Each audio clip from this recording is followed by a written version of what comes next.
People who are not qualified and ought to be ab initio be disqualified are now holding public offices. As we mark June 12, a day symbolizing the struggle for true democracy in Nigeria, it is deeply troubling that under the present administration, in a short span of 2 years, our nation has witnessed a broad erosion of democratic principles. Good morning. Let me respectfully request a moment of silence for MK Abiola and all those who sacrifice for our independence and our struggle for democracy and a better country.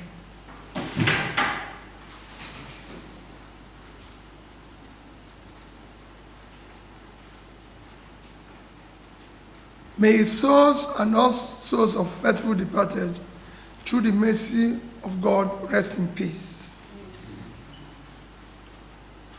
Today, June 12, is slated as Democracy Day.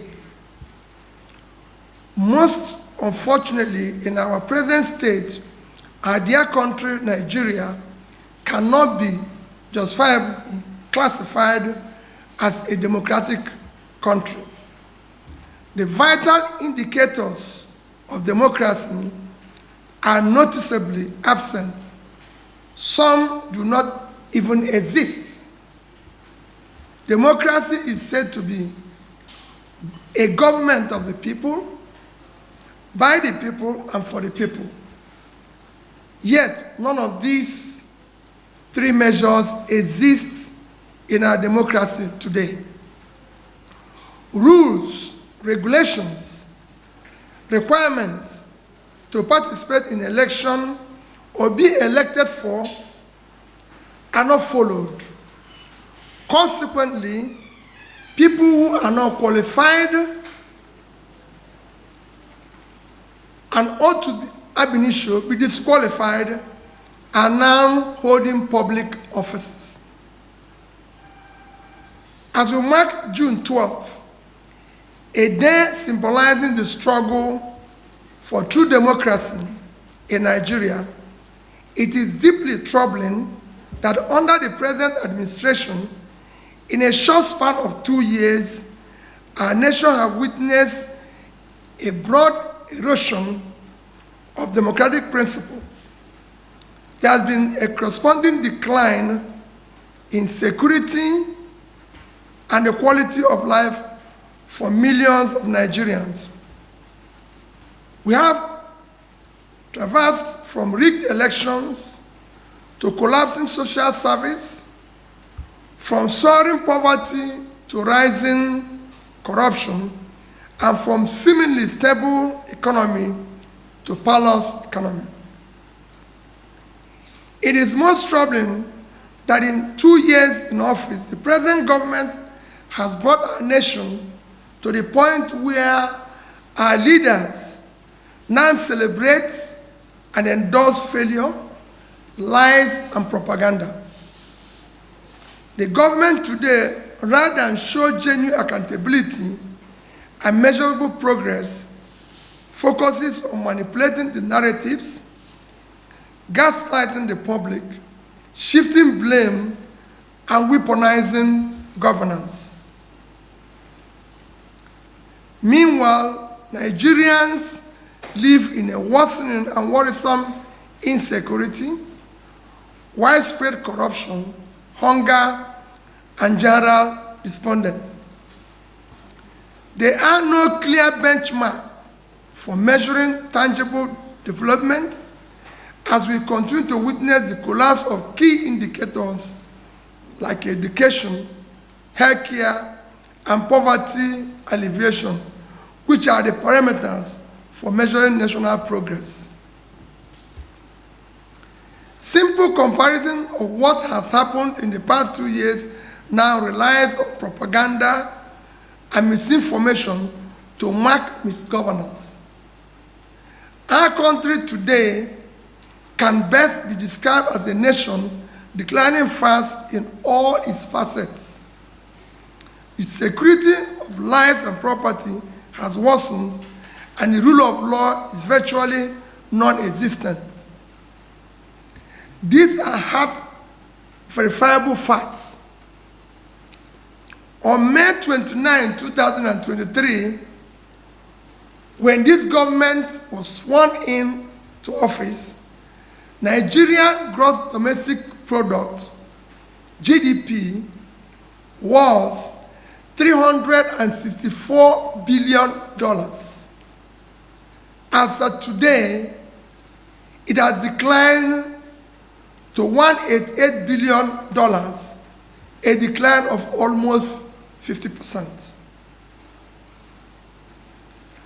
Nigerian per capita income was $1,640 as at May 2023. Today, it has dropped to about $835, a devastating decline of about 50%. Nigerians living in poverty have increased from 38.9% to 54%. Within this period, 129 million Nigerians now live below poverty line. The World Bank recent report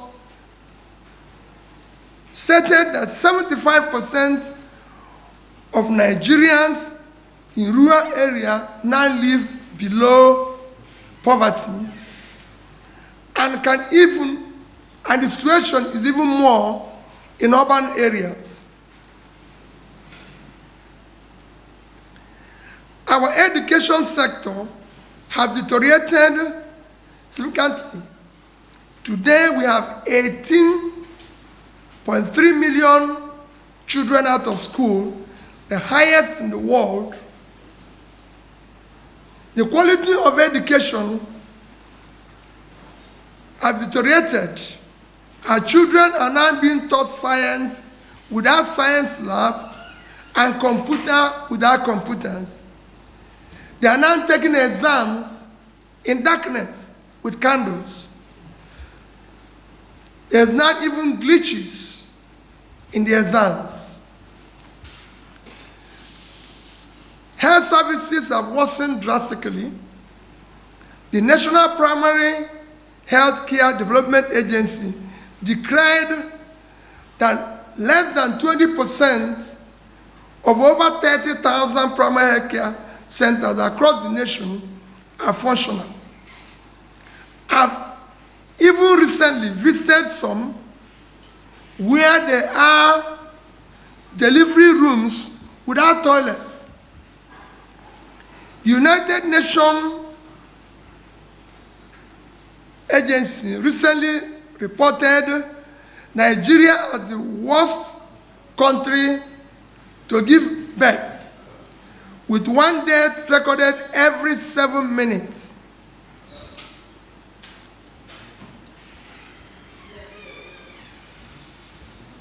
Nigerian businesses continue to collapse at an alarming rate.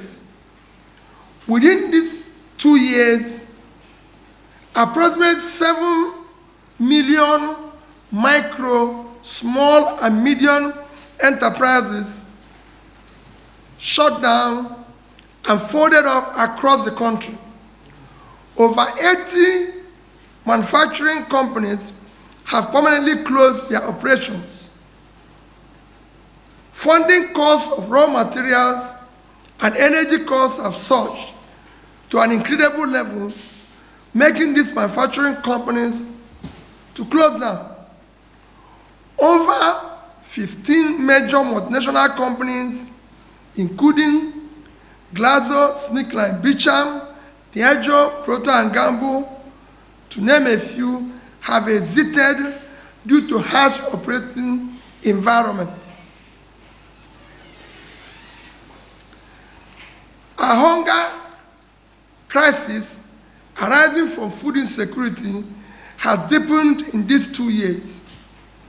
Based on the Global Hunger Index report, Nigeria's hunger situation has taken a hit, as we are now one of the hungriest countries of the world. Millions can no longer afford food due to high cost of food and non-existent disposable income.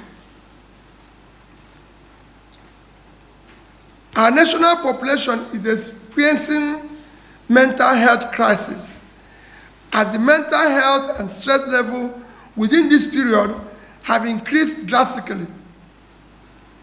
Nigeria is now among the top 3 most stressed countries in the world. 59% of Nigerian population are under daily stress. Mental health experts and advocates have warned that the present situation in Nigeria is having extremely adverse effect on the population, as it contributes to anger, anxiety, and depression levels in the country. The World Health Organization estimates that over 20 million Nigerians are now affected by mental illness. Despite trillions of naira purportedly saved from removal of subsidy, a policy initially justified as a means to combat and curb borrowing,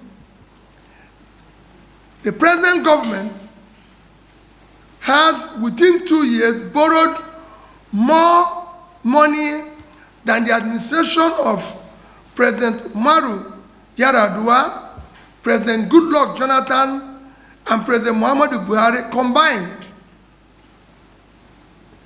Today, Nigerian public debt is estimated close to 188 trillion. Nigerians were informed that the debt and the borrowings was to fund critical areas of development, which are education, health, and pulling people out of poverty. Still, no significant improvement in education, in healthcare, in poverty alleviation, which we all know is the most critical measure of national development. Corruption is at its worst in this administration. Nigeria have now become a crime scene. Now our national budget is recently inflated and padded without consequences. One of the most glaring manifestations of this is an expensive padding of the 2025 national budget. Budget IT revealed that about 7 trillion was questionably inserted by the National Assembly. These figures suggest a pattern of inflated cost and misappropriation of funds. Power generation rate, which this administration claimed to have increased, is yet another propaganda.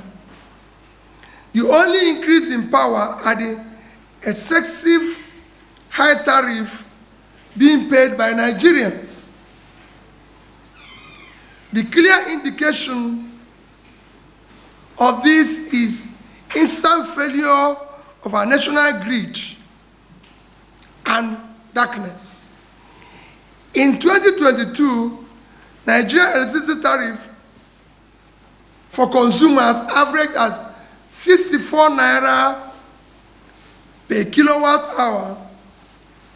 By 2025, there has been a substantial markup in electricity tariff, with Nigerians now paying approximately 225 naira per kilowatt hour to be in darkness.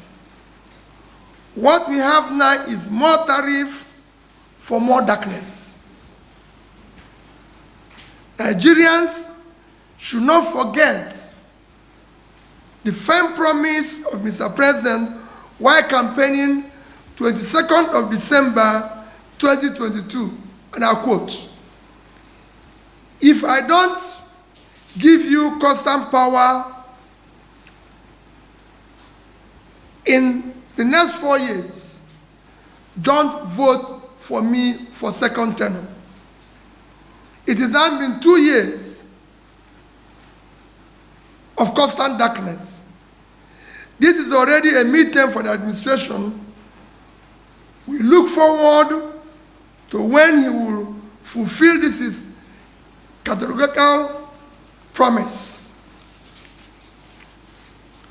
Unemployment remains alarmingly high. Although government has attempted to manipulate the statistics to suit its narrative, the reality is that unemployment is worsening, especially among the Nigerian youths in their productive age.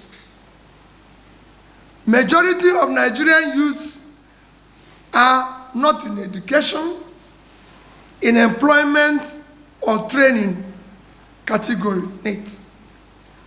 Multiple reputable organizations, including International Labour Organization and the United Nations Development Programme, have cautioned against reliance on the nation's data as they are inconsistent with the reality on ground. The ILO has noted that Nigerian youth unemployment and underemployment rates remain dangerously high. There are also on the government reporting on unemployment figures without addressing the underlying challenges, as the revised figures do not reflect the hardship in the labor market, which is over 40%. Finally, I respectfully appeal to President Tinubu to emulate late President Umaru Yar'Adua, who had, on assumption of office, was honest enough to admit that the process that brought him into office was wrong and not sufficiently credible, and thus insist on doing what is right to save our democracy. And similarly, President Goodluck Ebele Jonathan, who saved our nascent democracy by accepting defeat even before the election results were announced. We must end this troubling governance era that is filled with impunity, state capture, absolute regard to rule of law, and checks and balances required for worthwhile democracy.